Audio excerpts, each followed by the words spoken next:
Bismillahirrahmanirrahim. Assalamualaikum warahmatullahi wabarakatuh. Halo guys, jumpa lagi bersama kami di Marola Channel. Guys, Mahfud MD angkat bicara. Mahfud MD meminta Presiden Jokowi ambil alih kasus Vina yang dinilai bertele-tele dan dipermainkan hukum katanya.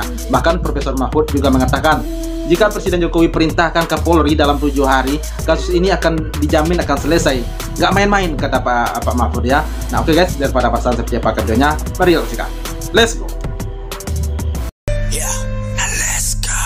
Ini adalah foto Saka Tatal ketika diperiksa tahun 2016. Dan dibilang bahwa katanya yang memeriksa adalah Rudianta atau ayahnya. Ini diperiksa oleh penyidik Polres Kota Cirebon. Nih, bisa dibesarin. Kalau foto kecilnya ataupun foto yang kita lebar-lebar lagi, ini fotonya. Bahwa Saka Tatal di foto diperiksa dalam keadaan baik-baik saja, tidak ada intimidasi, dan ini didampingin yang perempuan di depannya adalah tantenya, kemudian yang mungkin di luar adalah ibunya, kemudian yang belakang laki-laki itu adalah dari Bapas. Ya, ketika diperiksa sih aman-aman aja, tapi saat di penjara itu gimana itu Pak ya? Dari ahli. Dibocorin dikit boleh nggak? Boleh ya? Iya.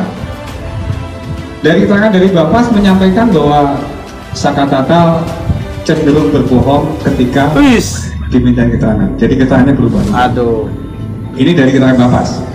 Jadi itu bagian sedikit informasi bahwa yang disampaikan bahwa guys, yang percaya apa yang disampaikan polisi ini tolong sampaikan di kolom komentar ya. Percaya atau enggak nih? Penyidik berhati-hati secara profesional ketika melaksanakan pemeriksaan. Ini bagian dari keterbukaan. Itu mungkin masukannya. Oke. Sebentar. Yang tadi yang cenderung berbohong apa itu pada yang pemeriksaan 2016? Iya, jadi pemeriksaan awal. Sekarang perempuan harus diwakili semua. Dan dia, ya? Kalau presiden mau bisa semuanya. Ya. Kalau presiden mau bisa. Apa yang tidak bisa dari kuncinya di tangan presiden? Apa yang tidak bisa? Kalau saya jadi presiden, ini ada kasus itu, saya minta laporan dalam seminggu, clear. Semua aparat di bawahnya. Semua aparat. Kalau enggak, kamu seminggu udah selesai, saya ambil tindakan. Bisa kan presiden? Iya. Nah itulah sebabnya saya berharap pemerintahan baru bisa melakukan ini. Kecuali kalau ya sudahlah, hancur-hancuran aja nunggu sanksi Potono tadi, sanksi sosial, kehancuran moral gitu. Apa punya pengalaman nggak digertak oleh jenderal bintang berapa begitu atau apa dalam menghadapi sebuah masalah? Pernah kan dulu waktu saya ke KMK itu, tapi saya lawan juga. Ajudan saya 12 orang ditarik sebagai KMK. Kasus cicak buaya itu? Cicak buaya itu. Mundur tiba-tiba ajudan. Saya bilang saya mau nyewa bodyguard. Saya lapor ke Pak SBY, Pak ini ajudan saya tarik karena ini. Nggak boleh itu terjadi, kata Pak SBY. Terus, nggak apa-apa, saya mau nyewa ajudan. Saya menyewa bodyguard, pengawal swasta. Saya nggak punya ajudan coba hari itu. Saya lapor Pak SBY, Pak, nggak boleh terjadi itu Pak Mahfud. Pak Mahfud itu rank 1, Pak.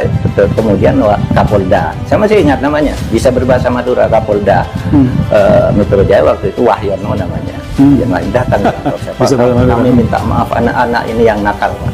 Kapolda Metro? Iya, kami mewakili Polri, kami minta maaf anak-anak kami nakal. Bapak sekarang minta ajudan yang jenis apa? Kami langsung kirim gitu. Bagian dari teror terhadap Bapak ya? Bagian dari teror, karena Mas, di institusi yang sekotor apapun itu ada orang baik. Iya, pasti. Maka ketika saya terjadi itu, ada orang Polri, orang petinggi juga datang ke saya, Bapak dikerjain. Saya tahu ini Bapak akan gini. Lawan Pak katanya. Petinggi Polri? Iya, petinggi Polri. Kenal baik kan saya sampai sekarang udah pensiun dah. Memberitahu dia. Yang ramai belakangan ini di media sosial terutama Pak, soal pembunuhan Vina yang berlangsung 2016 dan sekarang setelah ada film muncul lagi. Saya tidak ingin katakan bahwa selalu dimain-mainkan, tapi sangat sering dimain-mainkan kalau sudah menyangkut pejabat, atau mungkin menyangkut duit. Ini bagian dari penyimpangan. Saya tidak tahu persis kasus Vina itu, tapi konstruksi kasusnya kayak begini. Dulu ada tersangka 10 atau 11 orang kan? Untuk pembunuhan Vina itu, lalu diajukan ke pengadilan. Itu berita acaranya kan ada 10 atau 11 orang. diajukan ke pengadilan, yang 3 lari, yang 8 udah dihukum. Nah, sesudah muncul Vina sebelum 7 hari itu, lalu kasus ini muncul lagi. Lihat, dulu lari itu kemana orang gitu? Itu kan resmi diumumkan buron 3 orang, namanya ABCD. Nah, ini baru muncul kasus ini, sehingga saya berpikir ini bukan sekedar unprofesional, tetapi menurut saya memang ada permainan. Kenapa? Ya dulu dia hadirkan 8 karena katanya yang 3 sudah lari, 8 sudah dihukum penjara. Kalau tidak salah ada yang dihukum seumur hidup ya. Hukumannya panjang-panjang. Lalu yang 3 ini dilupakan sampai 8 tahun muncul lagi. Dan muncul di film sekarang. Baru muncul di film, baru orang kaget lagi. Lalu dibuka lagi. Konyolnya lagi, padahal dulu resmi di dalam berita acara, resmi di dalam rilis yang diumumkan itu bahwa buron 3 orang. Sekarang sudah mulai ketahuan ada 2 masalah. Satu, Peggy ditangkap, sementara mulai muncul kesaksian bahwa orangnya bukan itu, dan Peggy-nya sendiri mengaku tidak tahu Peggy yang sekarang ditangkap. Apakah Peggy ini namanya yang sekarang ada? Apakah ini bukan sekedar kambing hitam? Ya kan?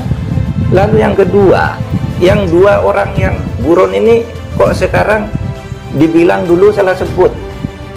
Mana ada orang sudah menyelidiki lama kok salah sebut kesikan. Sebegitu profesional tiba-tiba alasannya salah sebut. Salah sebut. Mungkin dia amnesia kali lalu dianggap tidak ada tuh, hanya satu, hanya Peggy itu pun diragukan. Nah, ini carut marut hukum. Saya kira kalau Pak Prabowo menyelesaikan masalah-masalah gini tidak akan merugikan posisi politik dia, posisi ekonomi pun tidak. Ini kriminal jahat. Saya udah bilang betul banget itu. Panggil tuh Kapolres pada tahun 2016 lalu, panggil semua pejabat-pejabat, bupati, wali bupati, wakilnya dan sebagainya pada tahun 2016 lalu. Emang mereka nggak terlibat di dalam penjualan tersebut? Disembunyikan kemana satu kapal itu? Makanya kok menyogok dari bandar itu ya kepada polisi-polisi itu, akhirnya anak jadi korban. Paham? Sampai di situ banyak orang yang make di kalangan polisi, oknum-oknum polisi itu banyak juga yang nggak jujur. Satu jenderal yang jujur pasti jadi musuh mereka. Bilang kalau itu Rudiana menyembunyikan sesuatu. Saya kan udah bilang, Bapak itu nggak cukup anak saja jadi korban sebagai tumbalnya. Pak, tolonglah. Meskipun Bapak itu besok di penjara, bersuaralah Pak, lebih baik jujur. Bersuaralah. Saya nggak bisa dibohongi begitu aja. Bersuaralah demi negara ini. Jangan melindungi jenderal. Kan saya sudah bilang, karena cuap-cuap saya berawalan dari penangkapan yang namanya awak kapal penuh dengan bubuk, maka anak seorang itulah yang menjadi korban, sasaran mereka, sasaran seorang jenderal juga, sasaran seorang bandar, agar itu mengamankan yang namanya bubuk tersebut. Marilah Pak, jujur saja berkata, karena saya tidak mau banyak orang yang berbohong di negara ini. Saya udah bilang, saya sangat paham kasus 2016 lalu ya. Oke, mantap, luar biasa. Saya juga sangat sependapat dengan apa yang disampaikan Pak Mahfud tadi. Andaikan ini Pak Jokowi bisa mengambil alih kasus ini, dia tinggal perintahkan Pak Kapolri ya untuk selesaikan kasus ini dalam 7 hari, itu pasti akan selesai. Kalau tidak, saya akan ambil alih. Kan mantap itu. Tapi sekarang kok Kapolrinya malah diam, Pak Jokowi diam, apalagi Pak Prabowo ya. Andaikan Pak Prabowo ikut campur dalam urusan ini, ikut bersuara, apalagi mengambil alih kasus ini ya, saya yakin eksistensi Pak Prabowo itu semakin tinggi guys, apalagi beliau sekarang ini telah terpilih menjadi Presiden Indonesia ya, tinggal dilantik aja lagi guys ya. Saya yakin itu ya. Nah, semoga Pak Prabowo mendengar ini, atau Pak Jokowi juga akan ikut menanggapi kasus ini ya guys ya. Nah guys, terima kasih banyak bagi yang telah tonton, dan sampai jumpa lagi di video berikutnya. Thank you. Thanks for watching.